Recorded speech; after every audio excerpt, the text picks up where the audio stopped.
você pode, por favor, se você não trouxe a Bíblia, você pode acompanhar nas telas, ou se você tem dificuldade de vista como eu tenho, aí o irmão que está do teu lado, olha para o teu irmão e fala, está com dificuldade, meu irmão? Olha aqui comigo a minha Bíblia. E aí você vai compartilhar a sua Bíblia com esse irmão, com essa irmã, para que todos nós possamos ler a mensagem da manhã. Então, a temática da manhã é uma igreja saudável, leva a sério o ID. Você pode repetir comigo? Uma igreja saudável, leva a sério o ID. Eu vou contar até 3, vocês vão falar sozinhos, beleza? 1, 2, 3. Uma igreja saudável leva a sério o ID. Mateus capítulo 28, versículo de número 19.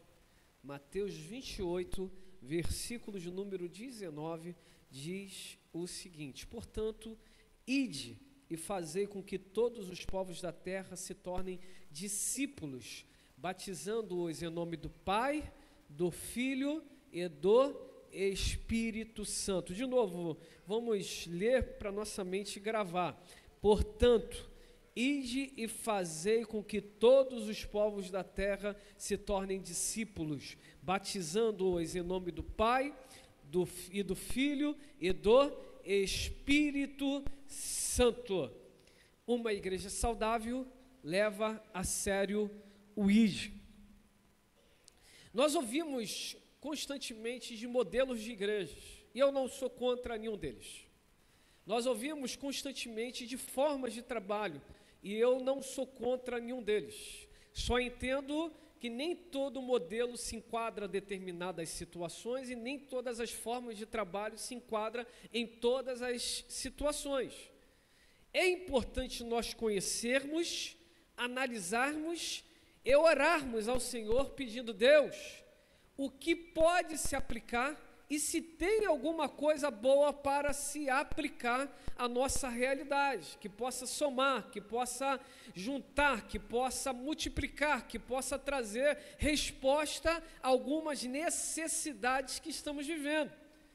Tenho dito constantemente, e é de propósito, é de uma forma pedagógica, que a igreja, no seu culto público, também tem o pilar da pedagogia.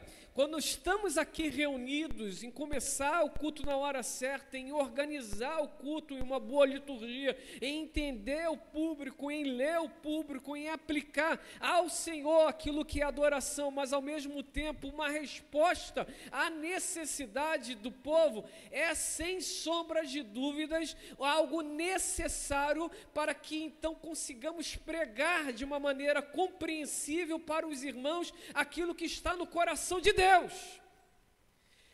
Um dia, estudando um outro curso que, se Deus quiser, estou perto de terminar, e um dos pilares deste curso é a comunicação. E ao estudar, ao ouvir aquela professora pontuar sobre comunicação, algo ficou muito claro, e é verdade. Inúmeras vezes recebemos a mensagem é legítima, a mensagem é incrível, mas nós não sabemos comunicá-la. Mas tão importante quanto receber a mensagem é saber comunicá-la.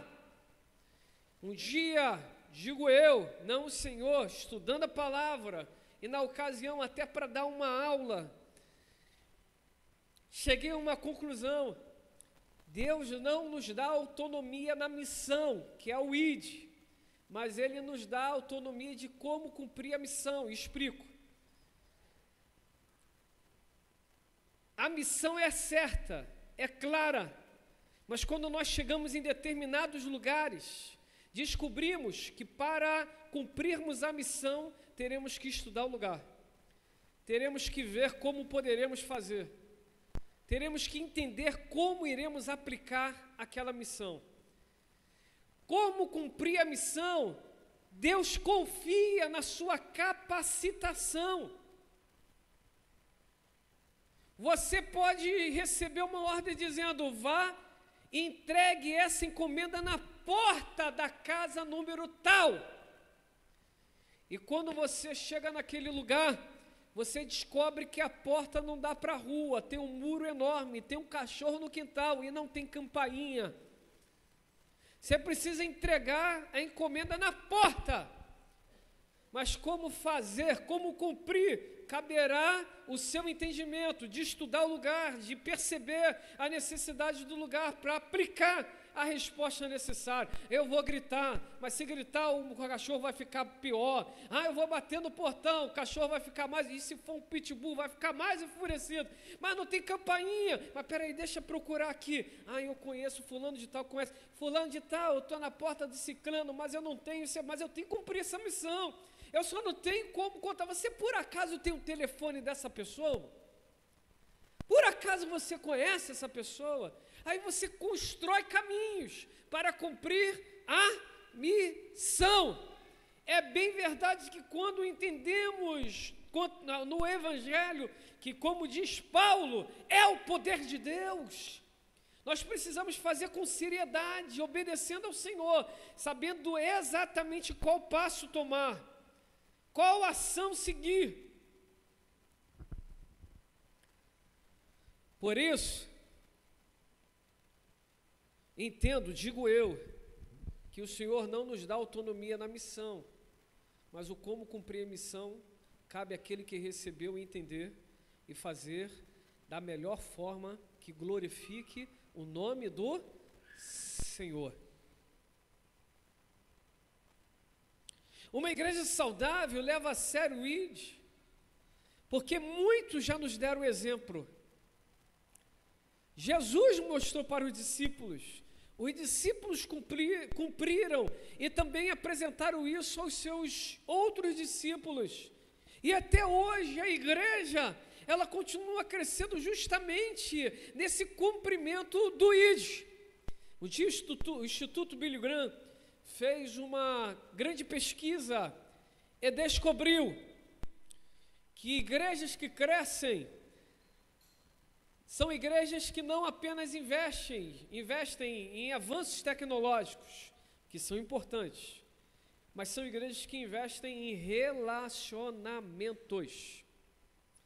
Colocaram níveis de conversões na igreja e colocaram campanhas externas, ajuntamentos evangelísticos, e tinham um percentual.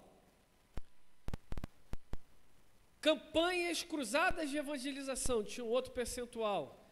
Pregação no púlpito, um percentual. E aí chegou o nível maior de conversão. Como você conheceu Jesus? E é um nível absurdo, por relacionamento. Meu pai, minha mãe, meu tio, minha tia, meu vizinho, minha vizinha, meu amigo de serviço, meu amigo de escola, falou de Jesus, andou comigo, me apresentou o Evangelho, então eu entendi o que é a graça de Deus.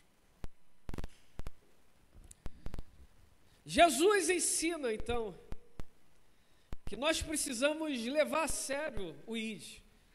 E como igreja, eu quero aqui estabelecer alguns princípios, algumas verdades. Primeiro, por que nós temos que levar a sério o ID? Porque é um sinal de obediência. Você pode repetir comigo? Verdade 1. É um sinal de obediência. Vira para quem está ao teu lado e fala, é obediência. Ir não é uma possibilidade, é uma determinação.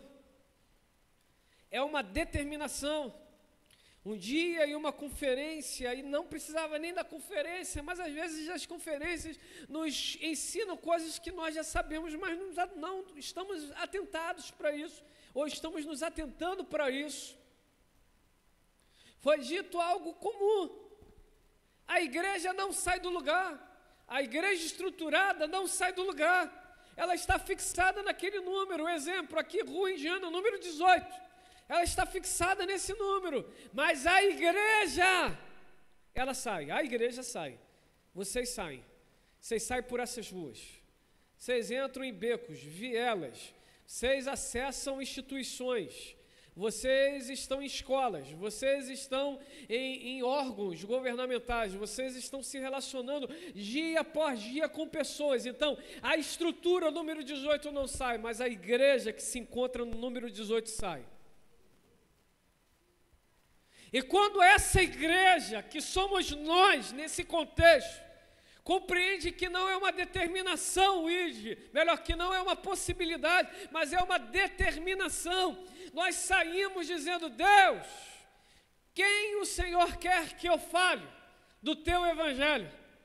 Para quem o Senhor quer que eu anuncie as boas novas? Como eu posso falar das boas novas na minha casa?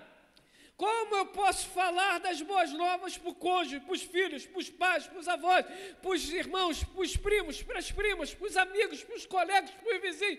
Deus, como eu posso anunciar as boas novas? Muitos homens queimaram no Senhor como pouquíssimos já fizeram até os dias de hoje. Esse livro aqui eu fiz questão de trazer. Eu li quando tinha 15 anos de idade. Heróis da Fé, de Orlando Boyer, um dos melhores livros que já li até os dias de hoje. Um líder que ainda não conseguiu ler esse livro, meu irmão, está perdendo tempo. Tem que pegar e ler. Não tem, é pegar e ler. E vai entender que tiveram homens que queimaram no Senhor, que amaram almas, que pediram de forma até desesperada: Deus, dai-nos vida, senão morreremos. Pessoas que adentraram nações em pontos estratégicos, ajoelharam e disseram: Deus, concede-nos essa nação inteira. Não pediram uma família, pediram nações. Homens que abdicaram da sua juventude e se lançaram em missões. Pessoas que abriram mão de suas famílias e foram a caminho dentro de nações que estavam fechadas para o Evangelho e pregaram com todo o coração. Mulheres que amaram o reino, amaram essa missão do ID.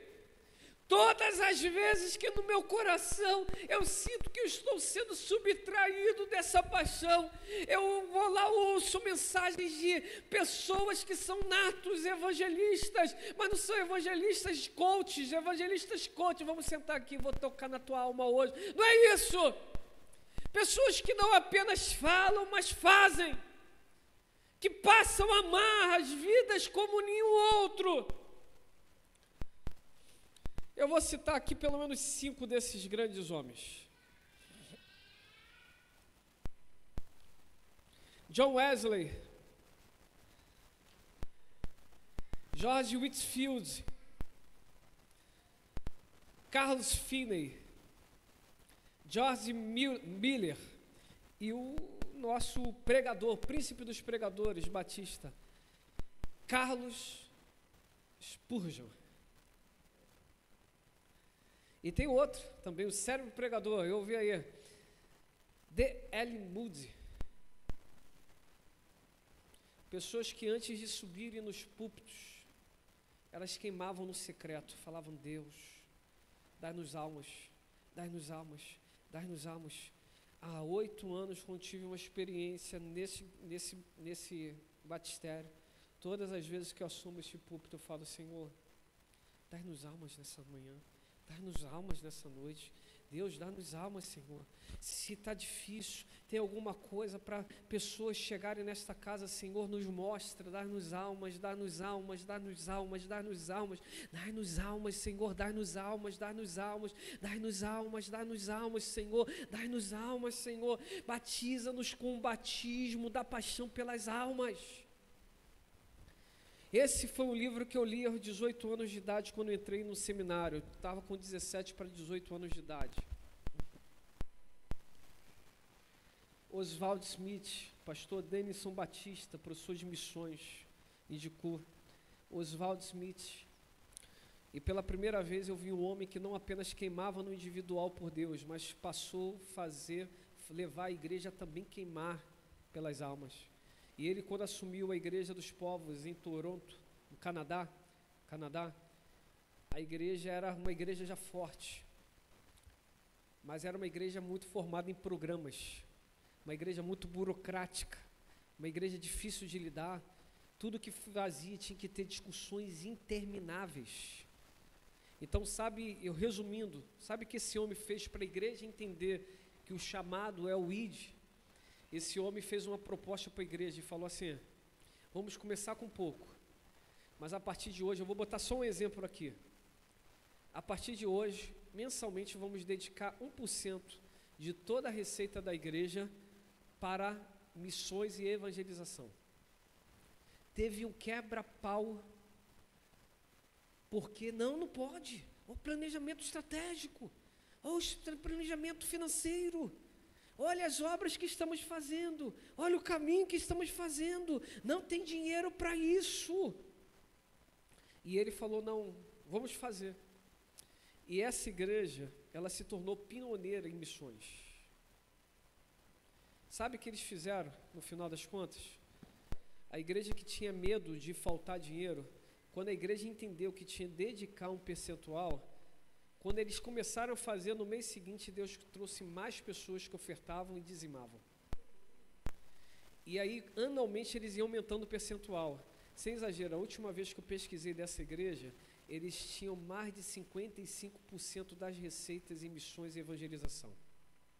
E sabe o que aconteceu com essa igreja? Ela possui um dos maiores templos do mundo e é uma das grandes igrejas evangelísticas e missionárias, porque sustentam centenas de missionários no campo. Um dia eu entrei em Jardim Meriti com viés missionários nessa igreja, a gente vai falar sobre isso já nessa mensagem. Quem não senta para aprender não consegue levantar para ensinar. Esse homem fala comigo até os dias de hoje. Não é falar não, eu digo, quando eu falo: meu Deus, está falando. Dessa mesma pegada você tem Paixão pelas Almas e Clamor do Mundo. É um livro em resposta ao outro. Clamor do Mundo primeiro e Paixão pelas Almas segundo.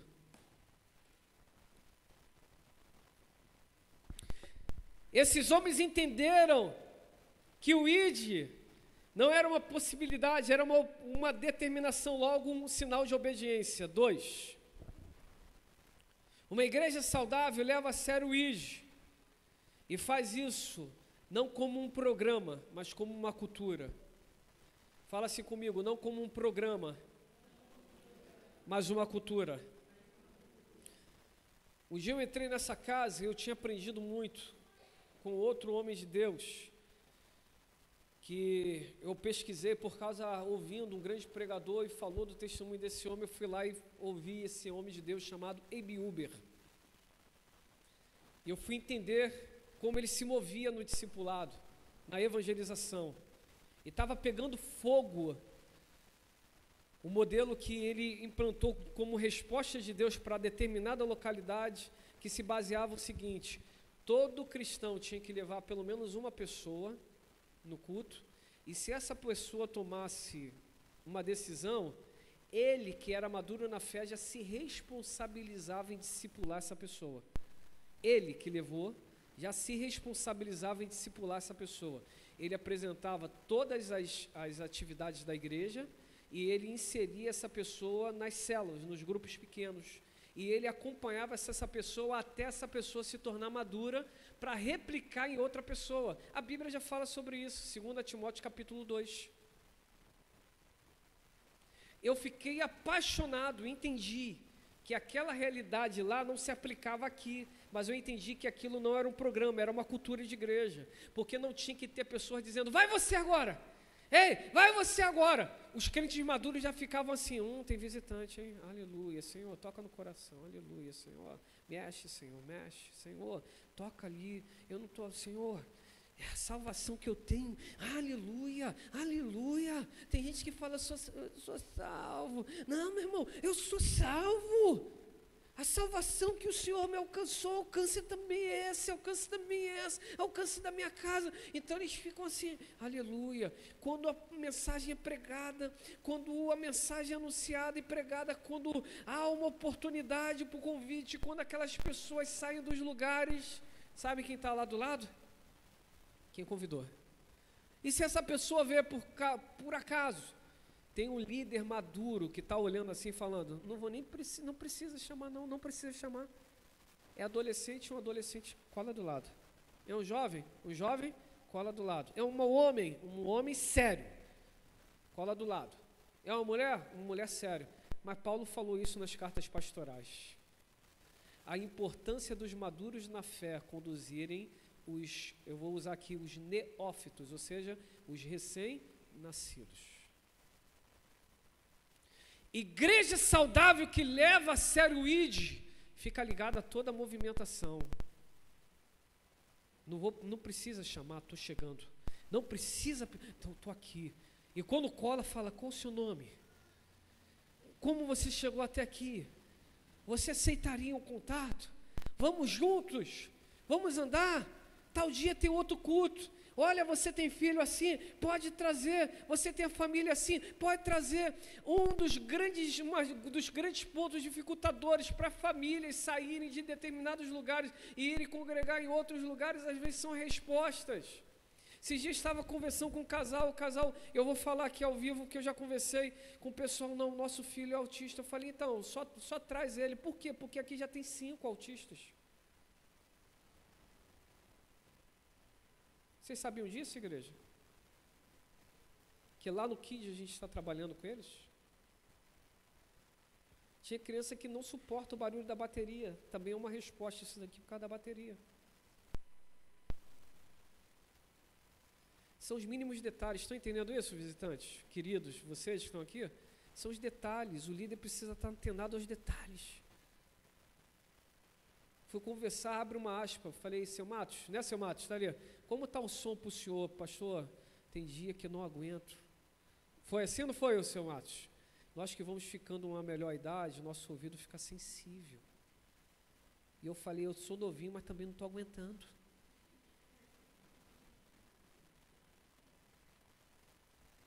A culpa é do pessoal que toca? Não, a estrutura nossa está limitada, pessoal.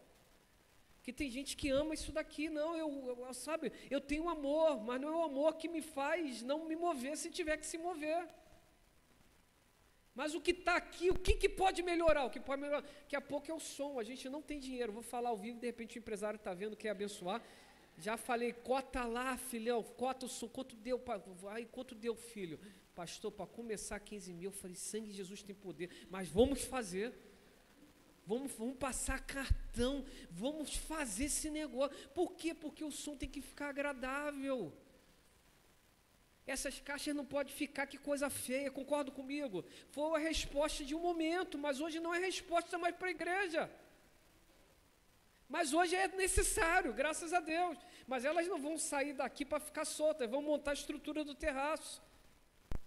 Tem já mesa, já tem 2 baterias, tem violão, vai ter estrutura lá também. Vai chegar um tempo, olha só, meu irmão, vai ter culto aqui em cima, embaixo, e a faixa etária vai estar reunindo lá em outro culto. Quem crê nisso? Eu creio nisso, meu irmão. Então vamos botar uma caixa sal, aí fala, pastor, vai atender bem a galeria, até a metade ali onde está o Léo, Fernando, e para trás não vai pegar, então vamos comprar olha só, a caixa fininha, estava no Congresso dos Pastores, Rio Bonito, fininha a caixa. Meu irmão, aquilo pega, mas é caro. É muito caro. E para melhorar, já botamos lá atrás, está vendo aquele buraco lá? Tudo que está aqui vai para lá para trás. Comunicação, sonoplastia, tudo lá atrás. Vai abrir mais 15 lugares aqui na frente. Para quando entrar a caixa ficar bem assim. Para todo mundo ouvir, falar aqui, ser um som agradável. Para qualquer um que chegar aqui, for idoso, for autista, tiver alguma algum cuidado especial, eles ficarem. Aí eu falei, concluindo esse pedaço, eu falei para o casal, pode trazer. Por que pode trazer? Porque a gente está preparado para isso. E Deus deu a direção lá no final do ano. Quem lembra disso? Que a gente tinha que se preparar para os especiais e por Libras. Cadê aquela? Aquela está me enrolando nas letras, hein, Vila? É verdade, concordo com ela. Está trabalhando muito. Tadinha. Tem Rejane aí também. Cadê Rejane? E a letra, Rejane? Qual é o Rujo Leão? Como fala o Rujo Leão? Rujo, uau! Eu tenho a certeza que quando essas meninas vierem para cá, Deus vai mandar pessoas que se comunicam em sinais.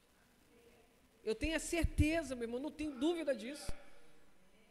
Tem certas coisas que a gente enxerga e fala, é isso. Eu não tenho dúvida, começar aqui, Deus vai começar a mandar pessoas. Porque estamos preparando ali os cadeirantes, porque temos já 2 cadeirantes aqui na igreja e Deus vai mandar muito mais. A igreja tem que estar preparada para todos. A obra já está pensando em botar o caminho eles falam braille. A pessoa vai chegar ali, templo, banheiro, e vai sozinha, não tem que ninguém, sabe, ele tem que ter autonomia, ela tem que ter autonomia. Estão comigo nessa mensagem? Estão entendendo isso? A igreja saudável é uma igreja que leva a sério o ID. Aí o casal ficou assim, eu falei, pode trazer. Tá bom, pastor. E eu fico olhando. Depois que eu tive filho, se o meu filho não se enquadra em um local, não é um lugar para mim. Quem é pai entende isso aqui que eu estou falando? Não é um lugar para mim. Eu posso até amar, mas se não atendeu, não respondeu à necessidade do meu filho, infelizmente, eu preciso procurar um lugar que atenda e responda à necessidade do filho. Nós, como igreja, precisamos nos preocupar nesses detalhes. A cultura é necessária. Isso foi o ideal. Mas eu percebi que ainda não conseguimos implantar aqui na igreja. Talvez você ainda não conseguiu implantar nos ministérios. Por quê? Porque é mudança cultural. Você sai de uma igreja que você tem que mandar fazer tudo e você vai para uma igreja em que os líderes, os maduros na fé, aqueles que estão mais voltados ao Senhor, estão na mesma visão e na mesma missão. É cultural. E quantas coisas a gente já mudou culturalmente falando, mas é um ponto que a gente ainda não chegou. Eu percebi que o ideal talvez foi pela inspiração lá do Abe Uber, mas ainda não é uma realidade na nossa igreja. Mas o realizável é necessário. E nós estamos lutando para voltar a fazer, porque no evangelístico a nossa igreja está se movimentando muito mal. Estamos travados no evangelístico. Hoje, graças a Deus, a igreja está crescendo, mas crescendo por quê? Pelas faixas etárias.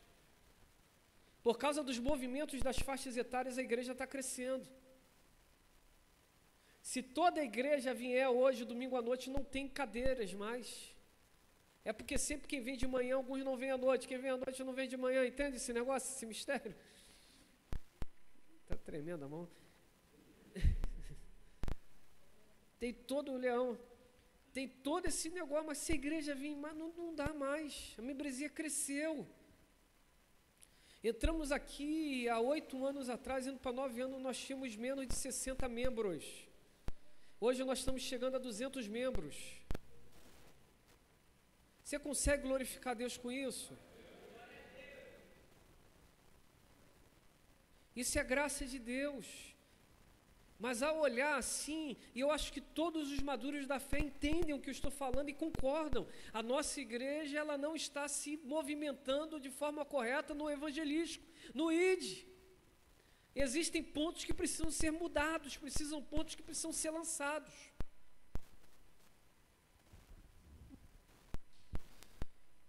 Toda oportunidade é oportunidade. 2 Timóteo capítulo 4, versículo de número 2. Toda oportunidade é a oportunidade. 2 Timóteo capítulo 2, capítulo 4, versículo de número 2. Vamos lá, que eu vou terminar agora. Pode colocar aí na tela? Se não, abra aqui. Se eu não conseguir, está tranquilo, que eu não avisei vocês.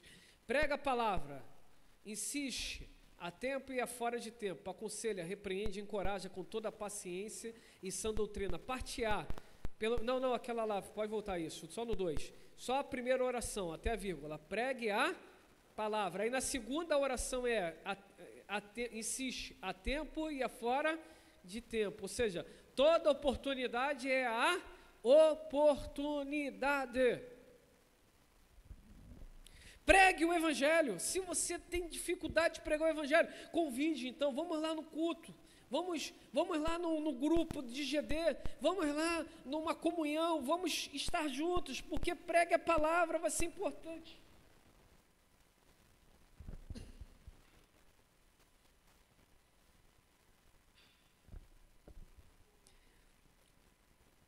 Eu não sei falar, mas eu posso conduzir Cristo.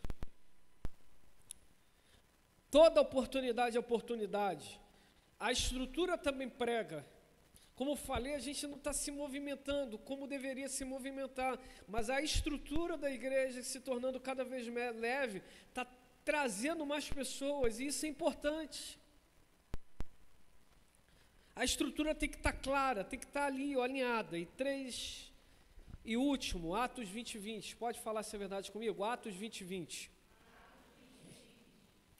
Essa visão, eu tive uma visão, fui orar no gabinete, o gabinete estava em reforma, eu tive uma visão mesmo, não foi visão, foi visão espiritual, eu estava orando, eu estava com os olhos abertos, e do nada veio um fogo, mas um fogo que tomou todo o meu corpo, foi essa experiência que eu tive, e eu estava orando ali, era o último culto de final do ano de 2020, aquela loucura de pandemia, e um fogo tomou todo o meu corpo, e eu vi, nos meus olhos abertos, diante do Deus que eu estou servindo, eu vi assim, Atos 20:20.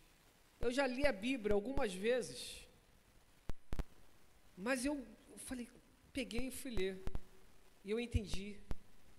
E aí chegaram 2 diaconisas para orar comigo, eu falei, deixa eu compartilhar o que eu tive uma experiência agora. E pela primeira vez eu estou falando publicamente, e grupos fechados já tenho falado mais vezes, mas pela primeira vez publicamente, diz assim, sabeis igualmente que jamais deixei de vos pregar nada que fosse proveitoso, mas vos ensinei tudo, em público e de casa em casa. Eu vi perfeitamente aquilo, eu entendi 2 verdades bíblicas. Primeiro, precisamos pregar em público, culto. Precisamos fazer ajuntamentos, precisamos fazer, mesmo que o nível seja pequeno, de estar entregando folheto, mas é uma forma de você estar ali, marcando presença e dizendo, olha, Jesus está te vendo, vamos orar juntos, ainda que, olha, seja uma festa de fulanos, você que é maduro na fé, vá, mas não é o lugar, então vá orar e fala, tem um compromisso, e é verdade, não mente não, mas deixa pelo menos orar, deixa eu falar um pouquinho da palavra do Senhor, aproveite todos os momentos, em público, nesse público aqui eram nas praças, esse público aqui eram nas ruas, em público. Um dia foi levado para uma conversa de EBD, evangelismo no carnaval, e um bocado de gente falou, não, isso é carnal, evangelismo na boate, isso é na frente da boate, vai levar mais crente para lá. Só tem um detalhe, a maioria que fala o evangelismo no carnaval é carnal, não evangeliza nem quando não é o carnaval. Às vezes nós criamos muita teoria para as coisas. O ponto é, a gente não pode entrar em visões dos outros achando que se enquadra. Mas se enquadrar, vai embora.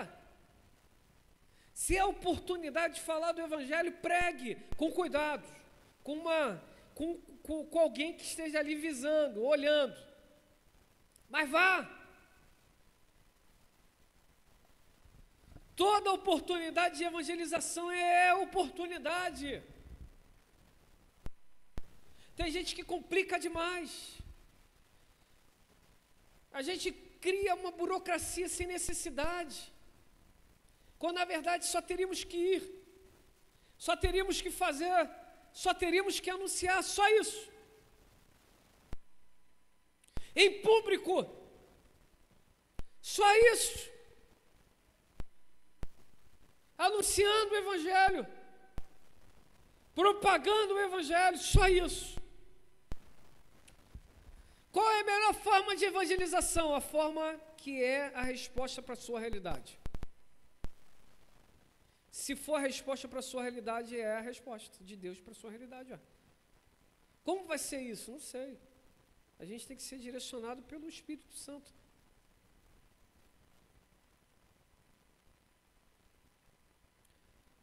Dois, e último. Atos 20:20, de casa em casa. Nós temos 95 ruas nessa localidade. Ruas, fora becos e vielas. Em 3 anos, se o Senhor nos permitir, pelo menos é o projeto. Uma coisa é o ideal e outra é o realizável. Mas se Deus nos permitir, em 3 anos nós estaremos nas 95 ruas dessa comunidade. Como vai ser? Tem coisas que já estão aqui, tem coisas que a gente vai descobrir na caminhada. Porque não existe modelo pronto. Qual é a resposta? Qual é a sua necessidade? A resposta é essa. Então, como igreja, pessoal, não tenha dúvidas, Jardim Meriti vai ser uma igreja também que se encontra nas casas. Eu ouvi tantas coisas sobre grupos, né? Células. Célula não é de Deus. Eu ouço isso desde, sei lá quando, desde 2004. Tá bom, a gente não vai ter célula não, tá resolvido. A gente vai ter grupos de Meriti. Se o problema é o nome, não tem problema não. O negócio é cumprir a missão, a gente muda o nome, mas a gente cumpre a missão. Você está numa localidade, uma comunidade, meu irmão, não tem como pensar e não ser uma igreja nas casas. Não tem como pensar em não ser uma igreja nas casas. Como vai acontecer? Tem ECL para preparar os líderes. Lá atrás, há 8 anos, parece que está fazendo à toa. Nada é à toa. A gente já, vamos aqui, porque uma hora vai dar certo. Uma hora a gente chega lá. Esse mês, até melhor, de outubro a dezembro, nós teremos o primeiro grupo de Meriti aqui na igreja. Nós vamos treinar esses líderes que vão. E aí em janeiro, se Deus permitir, tudo é que se Deus permitir, porque de repente se Deus falar, não, ainda não é o tempo. No meu coração, em janeiro, a gente já vai estar em algumas casas. Para quê? Para que a igreja também consiga alcançar outras pessoas. Então a gente vai precisar de adolescentes, vamos precisar de jovens, vamos precisar de homens, mulheres e melhor idade. Porque nós vamos entrar com grupos de Meriti em todas as faixas etárias. Todas. Alguém pode dar um amém aí? Tem 2 minutos para orar. Uma igreja saudável.